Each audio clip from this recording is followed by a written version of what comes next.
காதலையும் போட்டு குழப்பறீங்க. மேல காமிக்கிறது கருணை, ஸ்ரீகாந்த் மேல இருக்கிறது காதல். ஸ்ரீகாந்த் வர்றதுக்கு ஒரு சான்ஸ் இருக்கு. நிஜமாவா? என் ஸ்ரீகாவை பார்த்ததான் எனக்கு சந்தோஷம். அதுக்கு நான் என்ன செய்ய முடியும்? அவளோட ஒவ்வொரு அசைவிலே வந்தானே இருக்க.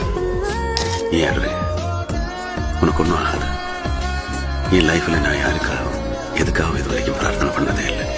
ஆனா உனக்காக வேண்டிக்கிறேன். அவரே என்ன பாத்துக்கிட்டாரு. ஆமா, இப்ப நான் காதலிச்சிட்டு இருக்கேன். அவருக்கு இது தெரியாது. எல்லாம் இந்த அழகு இளமை இருக்கிற வரைக்கும் தான். அதுக்கப்புறம் திரும்பி பார்க்க ஆள் இருக்காது. நீங்க இருப்பீங்க. கருணையும் காதலையும் போட்டு குழப்பாது. தெளிவா இருக்கேன். தினமும் நான் சண்டை போடுவேன், வெறுப்பேத்துவேன், கோவப்படுவேன். ஆனாலும் நான் சந்தோஷமா இருப்பேன். என்ன இருக்கு? ஆனா எனக்கு நீங்க தான் வேணும். வாழ்க்கையில சில கேள்விகளுக்கு சீக்கிரமா பதில் கிடைக்கிறது இல்லை.